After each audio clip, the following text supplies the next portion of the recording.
My boyfriend said I was just for fun after 5 years together, while his ex was marriage material. His cousin proposed 6 months later. Ryan and I had been together for 5 years and lived in the same apartment for 3. We split rent, had a shared bank account for bills, and his family invited me to every holiday like I was already part of the family. His mom called me her future daughter-in-law at every family dinner, and Ryan would just smile and squeeze my hand. We'd talked about marriage plenty of times, and he always said he wanted to do it right, save up for a nice ring and proposal that I deserved. I believed him because why wouldn't I after 5 years of building a life together? Everything was perfect, until his cousin Ethan came back from working overseas, and they had their big reunion night out. I was supposed to go, but got called into a work emergency last minute. Ryan said he'd be home early since it was just catching up with Ethan and a few old friends. He didn't come home until 4 in the morning, completely wasted. The next day, Ethan added me on social media and started being really friendly, commenting on my posts and sending funny memes. Ryan said Ethan was always like that, super social and friendly with everyone. I thought it was nice that his cousin wanted to get to know me better. 2 weeks later, we were at Ryan's friend Todd's barbecue, and I went inside to grab more drinks from the kitchen. The window was open and I could hear the guys talking on the patio.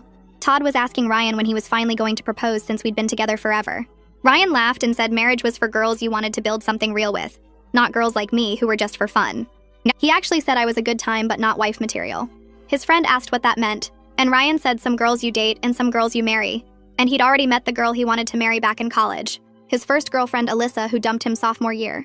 He said he still checked her social media every day, and that she was the one who got away.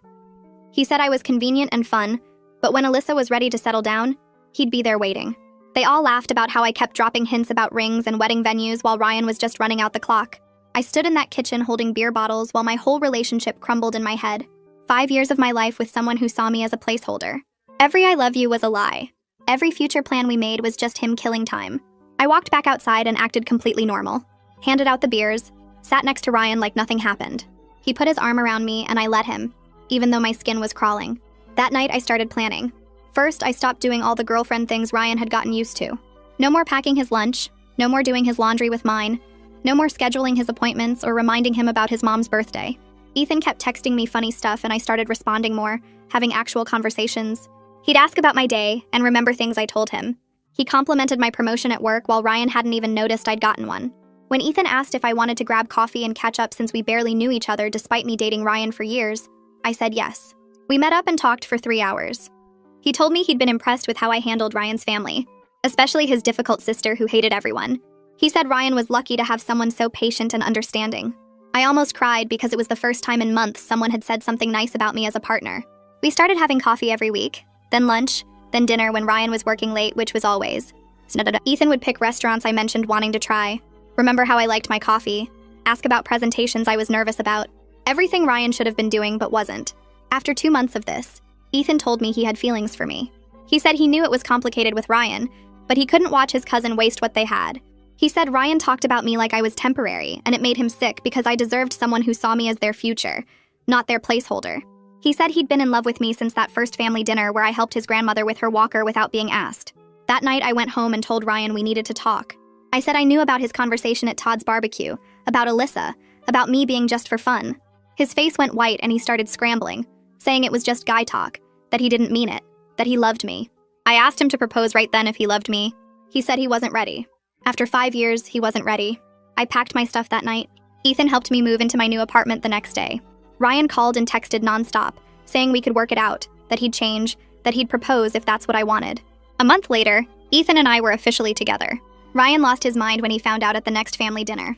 Ryan's chair scraped against the floor so loud everyone stopped talking mid-sentence. He stood up fast enough that his water glass tipped over and spilled across the white tablecloth. His face was red and his hands were shaking as he pointed at Ethan and me sitting together on the other side of the table. Ethan's hand found mine under the table and squeezed gently, calm and steady, while Ryan started yelling about how we betrayed him and stabbed him in the back.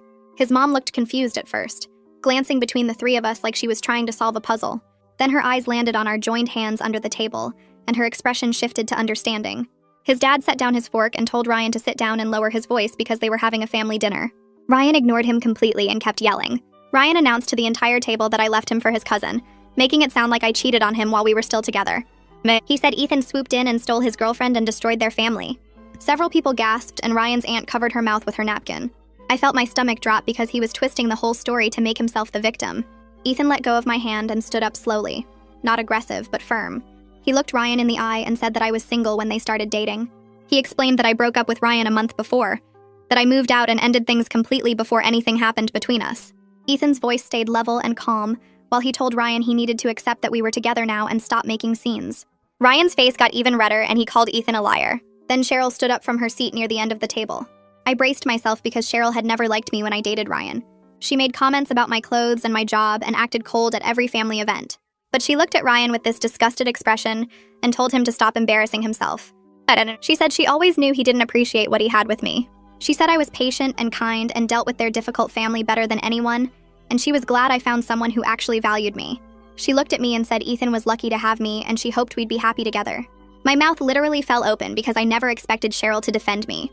Ryan started yelling at his sister now, calling her a traitor too. His mom stood up and told both of them to stop it right now. Ryan's mom grabbed my arm and pulled me toward the kitchen. I followed her past the dining room and through the swinging door into the bright kitchen that smelled like roasted chicken. She turned to face me with worried eyes and asked what really happened between Ryan and me. Her voice was gentle, but I could tell she needed to understand.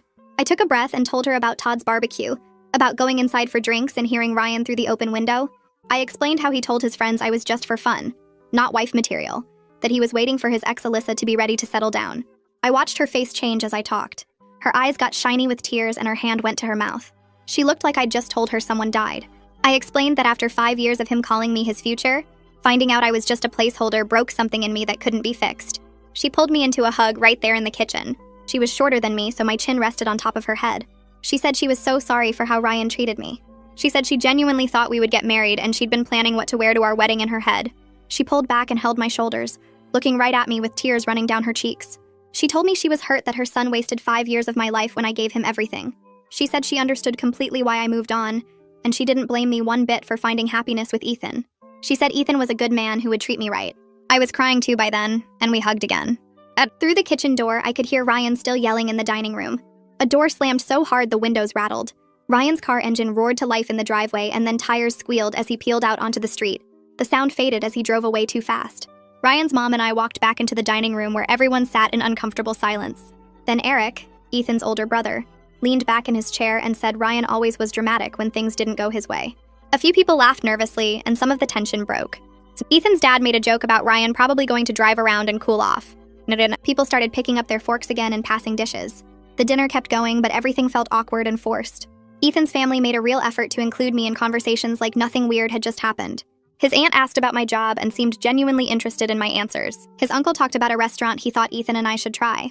Ryan's grandmother, who I'd helped with her walker at past dinners, reached over and patted my hand with her wrinkled one. She said she was glad I was sticking around the family. She said she could tell I was good people from the first time we met. I squeezed her hand back and felt grateful that at least some of Ryan's family was on my side. The next week was bad. Ryan sent me text after text, dozens of them at all hours. Some of them begged me to come back and said we could work things out. Others called me horrible names for dating his cousin. He said I was using Ethan to get back at him. He said I never really loved him. He said I was destroying his family. The texts got meaner as the week went on. I saved screenshots of all of them on my phone in case I needed proof later. Then I blocked his number and felt immediate relief when my phone finally stayed quiet. Ryan started posting things on social media. He never mentioned me or Ethan by name, but it was obvious what he meant. He posted about betrayal and how family should be loyal. He posted quotes about snakes in the grass and people showing their true colors. He shared articles about moving on from toxic people. I saw them because mutual friends kept sending me screenshots. Ethan never looked at any of it. When I showed him some of the posts, he just shrugged and said Ryan could post whatever he wanted. He said getting worked up about it would just give Ryan what he wanted. I found that so attractive compared to Ryan's constant need for drama and attention. Ethan just focused on us and our relationship instead of worrying about what his cousin thought. Mila came over on Saturday with coffee and boxes to help me finish unpacking my new apartment. I'd been living there for 6 weeks, but still had boxes in the closet and pictures leaning against walls. She asked if I was really sure about moving on so fast from a 5-year relationship. She said 6 weeks seemed quick to be dating someone new. I understood why she was worried, but I explained that I didn't emotionally leave Ryan 6 weeks ago. I left him the moment I heard that conversation at Todd's barbecue. I told her I spent 2 months with Ryan after that, going through the motions while feeling completely dead inside. So really it had been almost 4 months since my relationship actually ended in my heart. The official breakup and moving out was just making it legal. Mila nodded slowly and said that made sense when I put it that way. She started pulling dishes out of a box and organizing them in my kitchen cabinets. She kept her back to me while she worked and said she needed to tell me something she should have said years ago. She admitted she never really liked Ryan. She said he always seemed to take me for granted and treated me like I should be grateful he was with me instead of the other way around. She said she watched me do everything for him while he barely noticed I existed half the time. She told me she wanted to say something so many times, but she didn't want to be that friend who trash-talked my boyfriend. She figured I had to see it for myself or I'd just get defensive. Then she turned around and looked at me directly. She said Ethan was completely different from what she'd seen so far. She said he actually listened when I talked and remembered things I said. She told me she'd watched him look at me during the one dinner they'd had together, and he looked at me like I was the most important person in the room. She said that's how someone should look at their partner, and Ryan never once looked at me that way in 5 years. I felt tears starting, but I blinked them back and kept unpacking. 2 days later, Ethan picked me up for dinner. He wouldn't tell me where we were going and just said it was a surprise. We drove across town to this Italian place I'd mentioned wanting to try back when I was still with Ryan. I'd seen it featured in some food blog months ago and told Ryan about it one night while we were eating takeout on the couch. He'd said it looked too expensive and never brought it up again.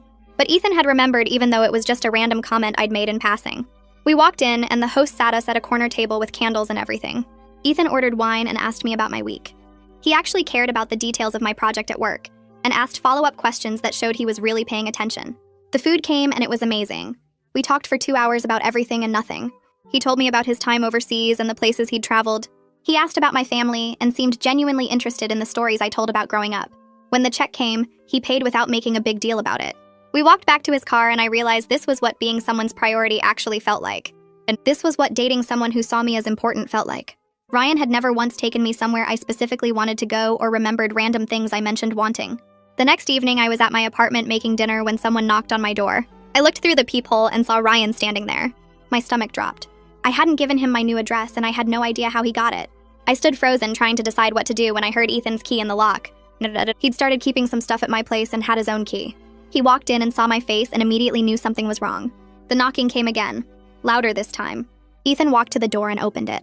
Ryan stood there looking surprised to see his cousin. Ethan's voice was completely calm when he told Ryan I didn't want to see him and he needed to leave. Ryan's face got red and he said he just wanted to talk to me. Ethan said no. I'd made it clear we were done and Ryan needed to respect that. Ryan tried to look past Ethan to see me, but Ethan shifted to block his view. Ryan's voice got louder and he said Ethan had no right to keep him from talking to me. Ethan stayed completely calm and said he had every right to protect his girlfriend from her ex who couldn't take no for an answer. Ryan put his hand on the doorframe and tried to push past Ethan into the apartment. Ethan didn't move. He just stood there blocking the whole doorway with his body. He was bigger than Ryan and it was obvious. Ryan tried to push harder, but Ethan didn't budge. His voice was still calm but firm when he told Ryan to back up and leave. Ryan finally stepped back, but he was yelling now. He shouted that this wasn't over and I couldn't hide behind Ethan forever. He said I owed him a conversation after 5 years together. Ethan said I didn't owe Ryan anything, and if he showed up again, we'd call the police. Ryan stood there for another few seconds like he was deciding whether to try again. Then he turned and walked down the hallway toward the stairs.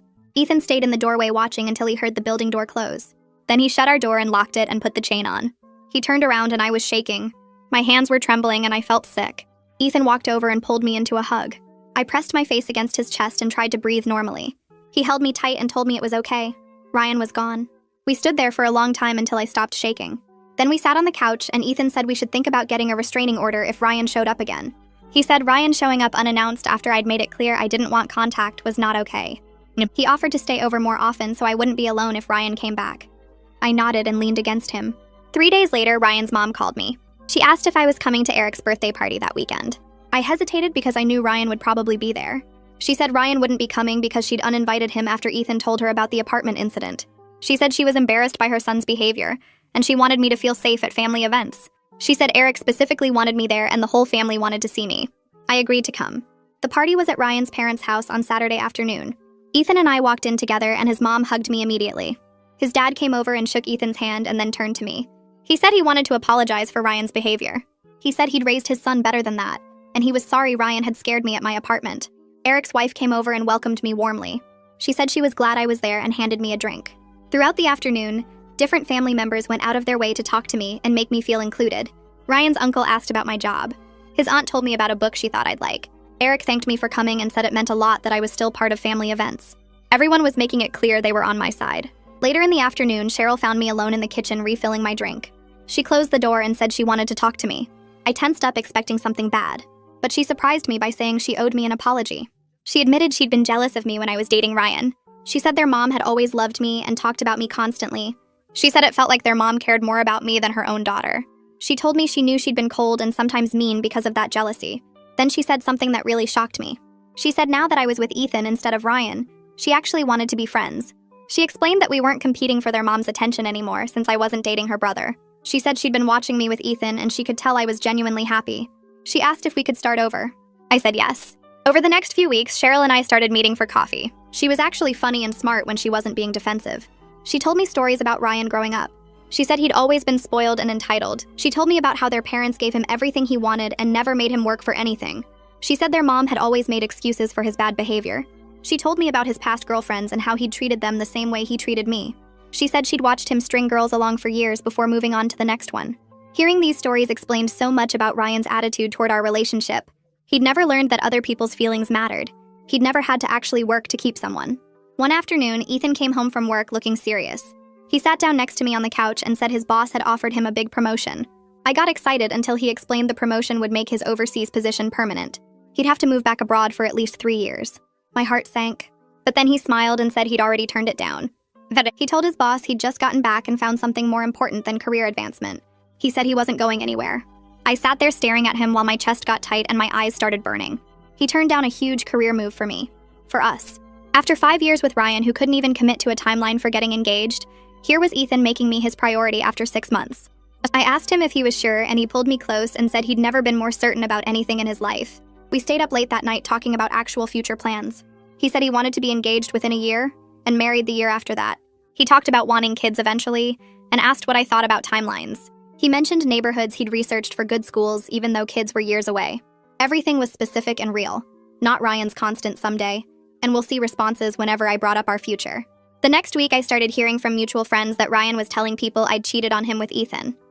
He was saying I'd been sneaking around for months while we were still together, and that I'd seduced his cousin to get back at him for something. My friend from work texted me screenshots of what Ryan posted in a group chat with his friends.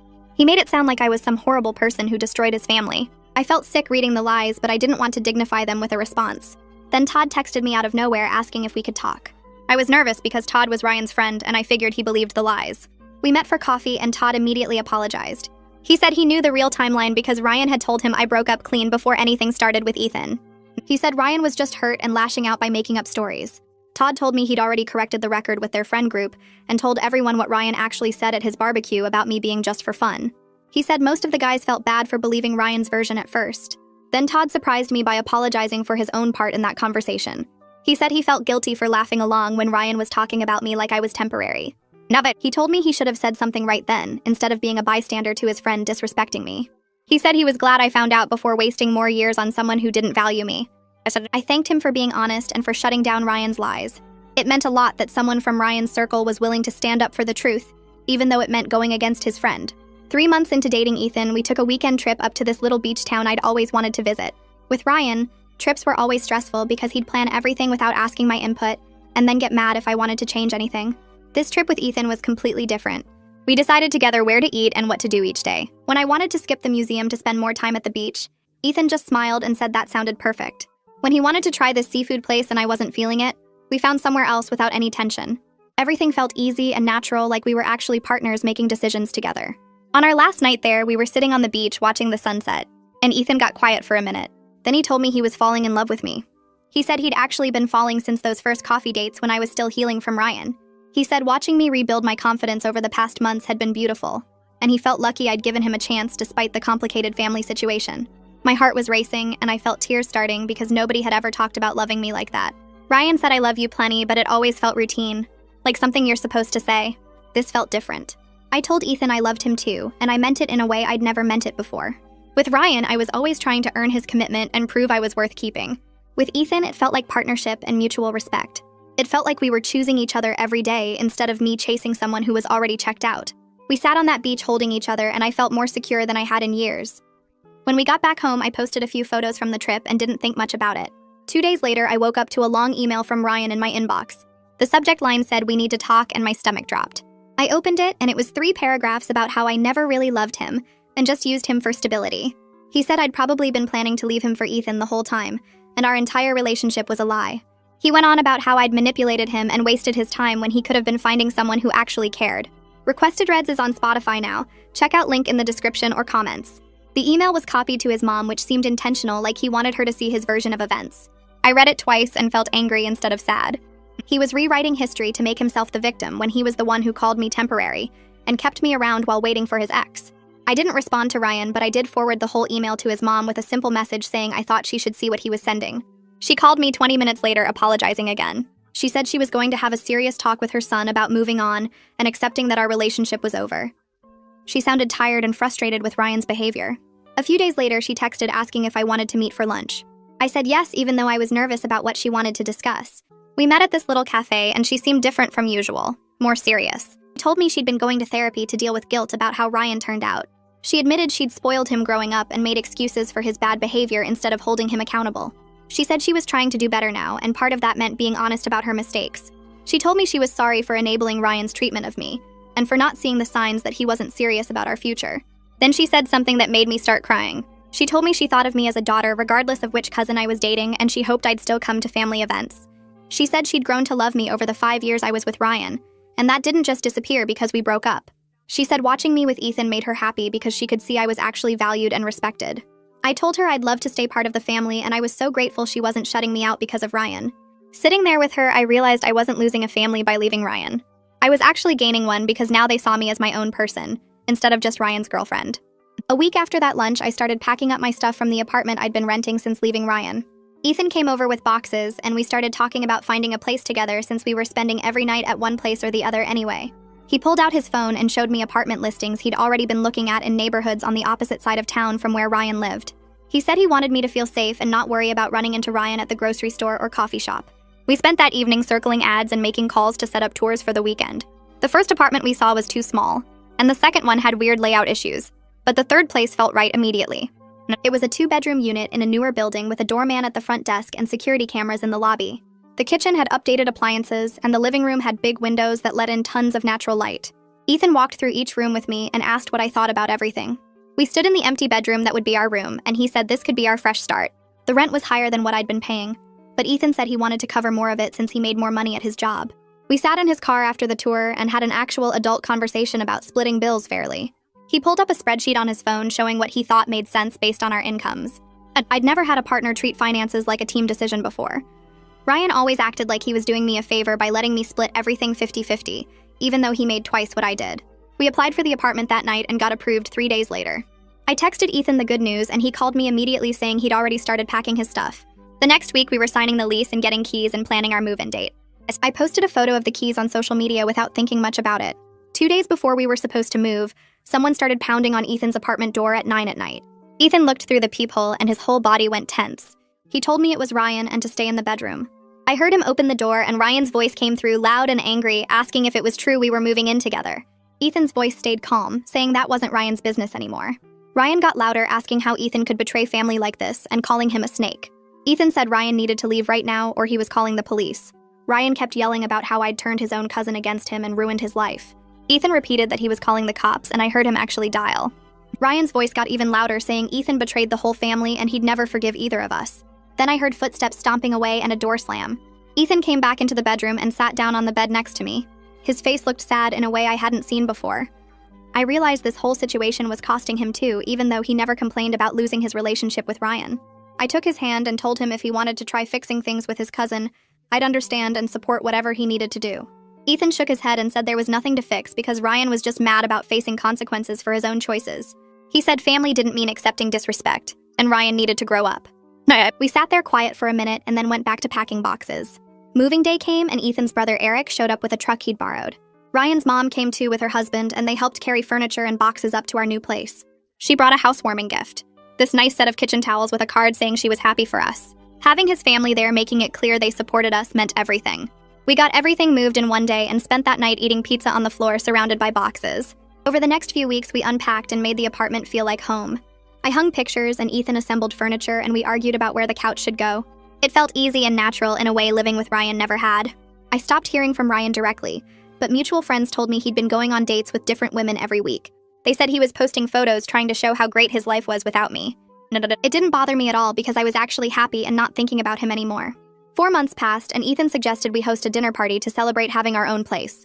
We invited Mila and some of my other friends, plus Eric and Ryan's parents and Cheryl. I spent the day cooking while Ethan cleaned and set up the dining room. People started arriving around 6, and the apartment filled up with conversation and laughter. Mila pulled me aside in the kitchen while I was checking on the roast and told me she'd never seen me this relaxed and happy in a relationship.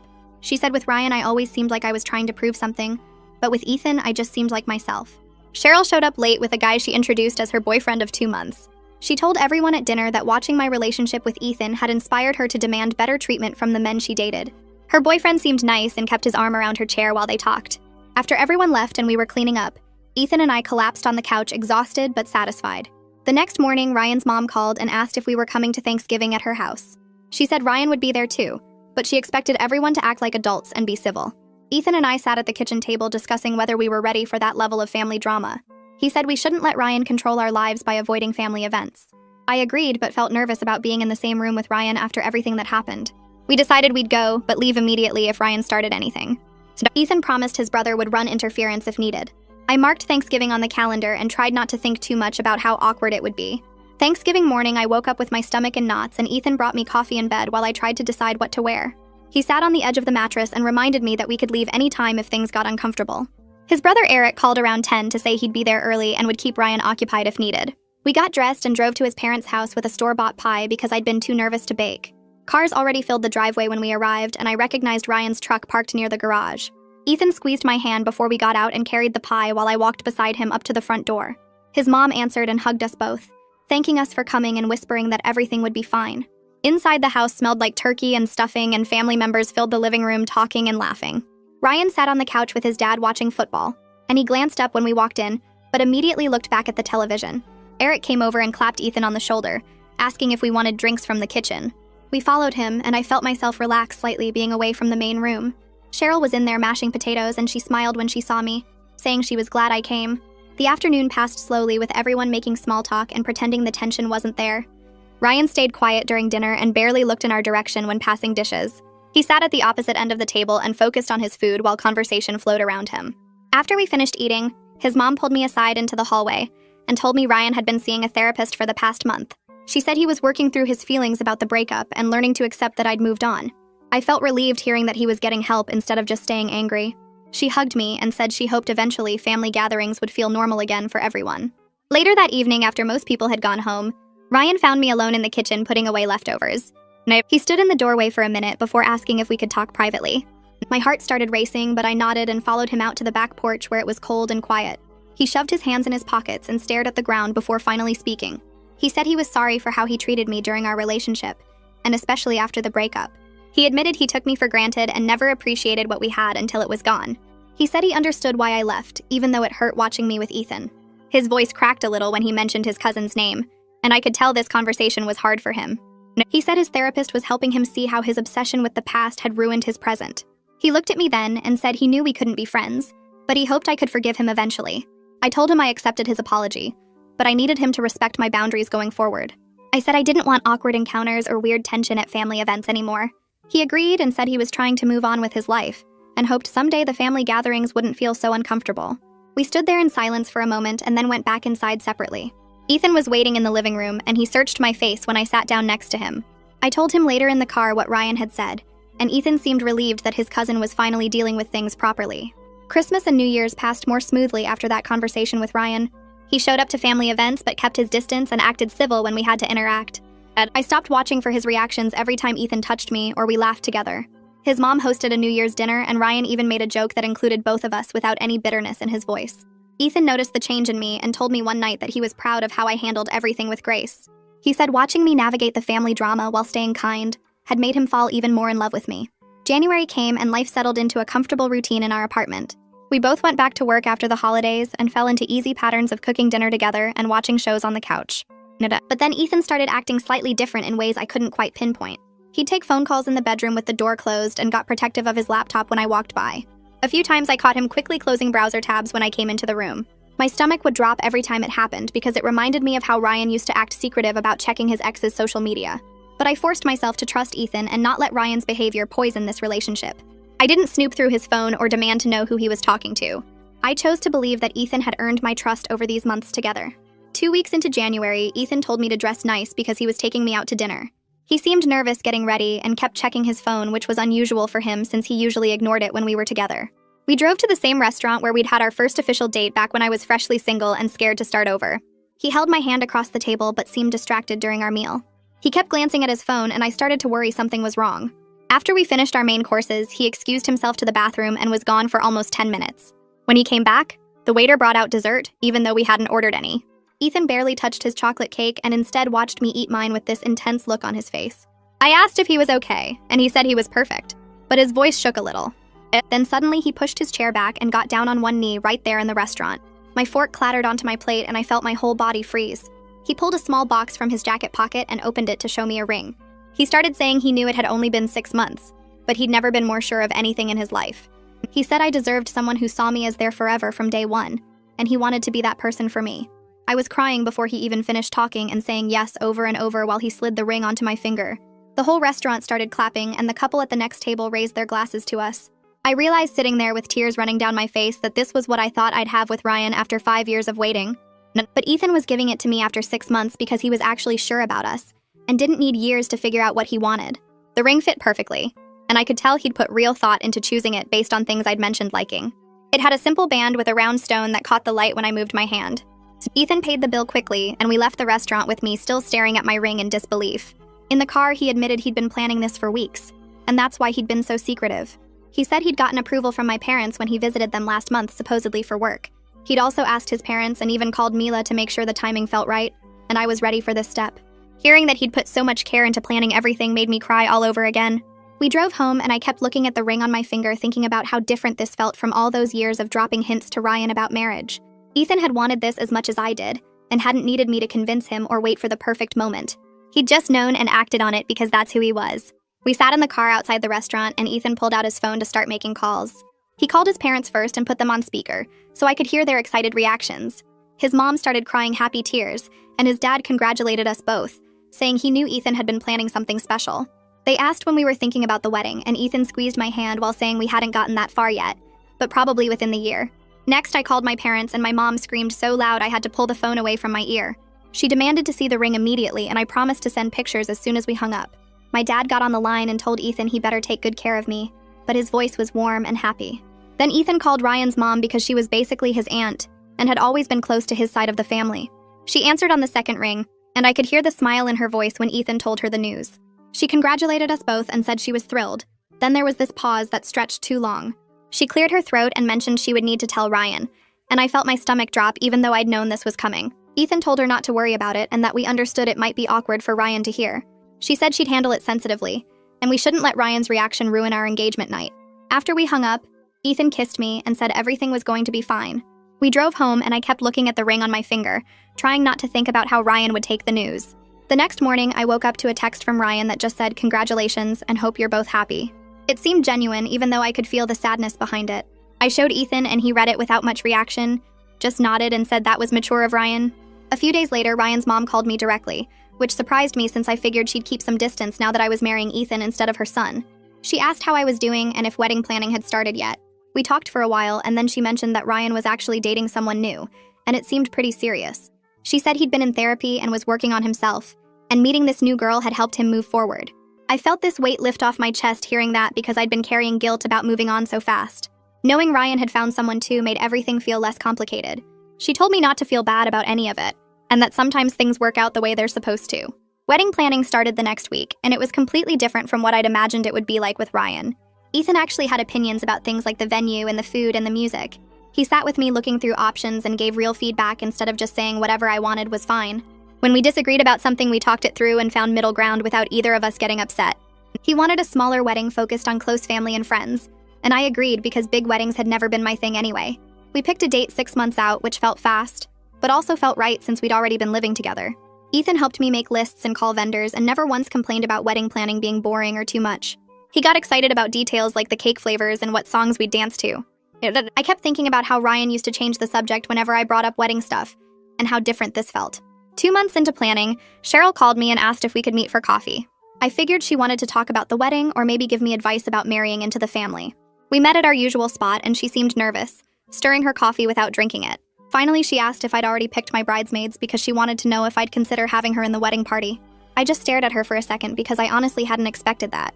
She said she knew it might be weird since she was Ryan's sister, but we'd become real friends over the past months, and she wanted to be part of my day. I told her yes before I even really thought about it, because she was right. We had become friends. She hugged me right there in the coffee shop and said she was so happy. Walking back to my car, I realized that having Ryan's sister as my bridesmaid felt like proof that I'd gained a family instead of losing one. The whole situation could have torn the family apart, but instead I was closer to them than ever. Ryan's mom insisted on throwing me a bridal shower even though I told her she didn't have to. She said she'd been planning my shower in her head for years, and she wasn't going to miss out just because I was marrying Ethan instead of Ryan. She invited both sides of the family and some of my friends, and the day of the shower I was nervous about how everyone would mix. Ryan didn't come, which I'd expected, but he sent a really nice gift with a card that wished me happiness. Everyone at the shower kept commenting on how mature he was being about everything and how much he'd grown. My friends from work were there, and Cheryl and some of Ethan's cousins, and it felt like my two lives blending together. We played the usual shower games and opened presents, and I felt surrounded by people who genuinely cared about me. Ryan's mom gave a little speech about how she'd always thought of me as a daughter, and that wasn't changing just because of how things worked out. She said she was grateful I was staying in the family, and she couldn't wait to officially call me her daughter-in-law. Near the end of the shower, Ryan's grandmother pulled me aside into the kitchen. She was this tiny old woman who didn't talk much at family dinners but always watched everything with sharp eyes. She took my hand and told me she'd known from that very first dinner that Ryan didn't appreciate me enough. She said she'd watched how I helped her with her walker without being asked, and how I made sure she had everything she needed, and she'd thought then that Ryan was lucky. But she'd also noticed that he never looked at me the way Ethan did. She said Ethan looked at me the way her husband had looked at her, and that's how you know it's real love. She squeezed my hand and said she was glad I'd found that kind of love, even if it took a complicated path to get there. I hugged her and tried not to cry because her words meant more than she probably knew. The wedding day arrived 6 months after Ethan proposed. We'd picked a small venue with room for about 70 people, just close family and friends. I got ready with my bridesmaids, including Cheryl, and my mom kept crying every time she looked at me in my dress. The ceremony was short and simple, the kind of wedding I'd always actually wanted.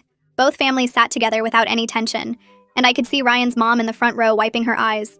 When Ethan and I said our vows, I felt completely sure about everything. No doubts or worries.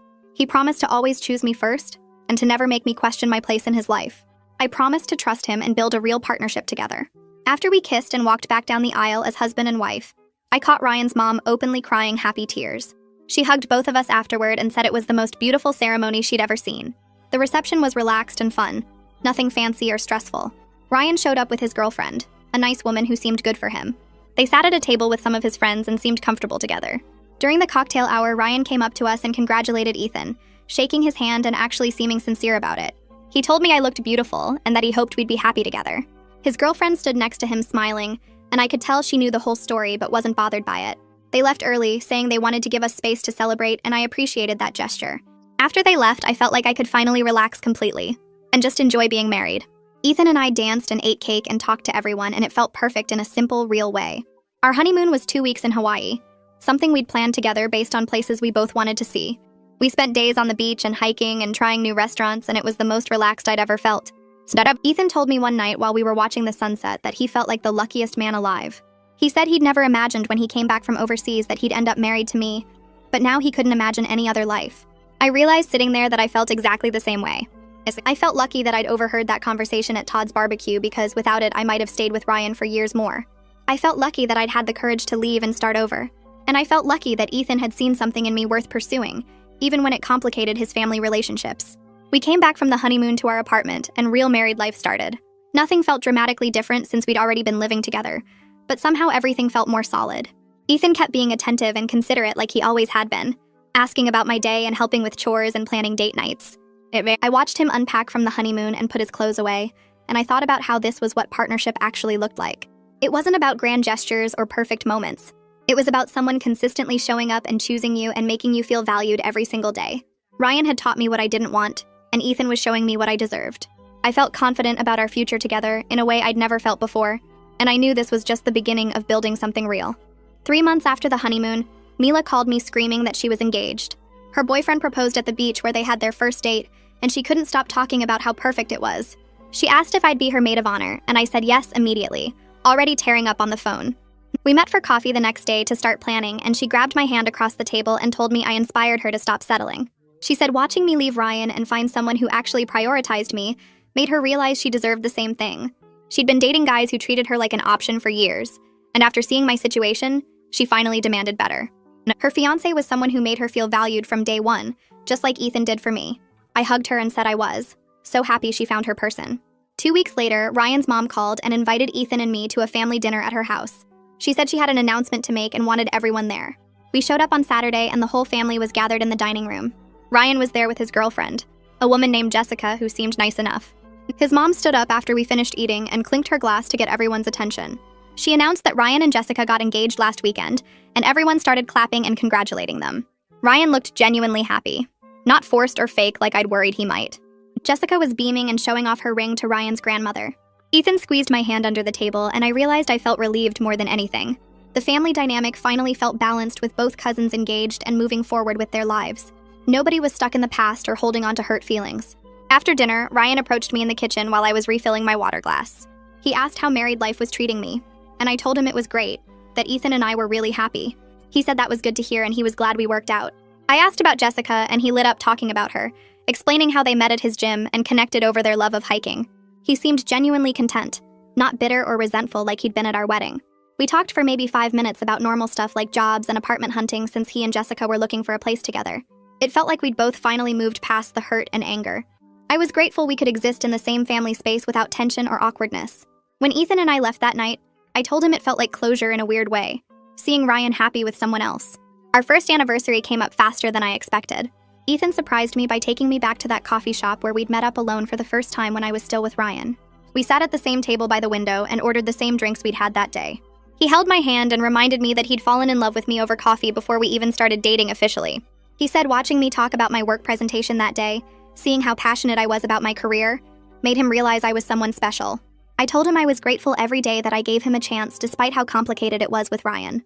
Life turned out so much better than I ever imagined it could when I was standing in Todd's kitchen hearing my relationship fall apart around me. I wouldn't change anything about how it all happened, because it led me here, to this coffee shop, with someone who saw me as his forever from the very beginning. That's how it went for me. But I know some of you would have handled it totally differently. Let me know in the comments. I'll be reading through them later.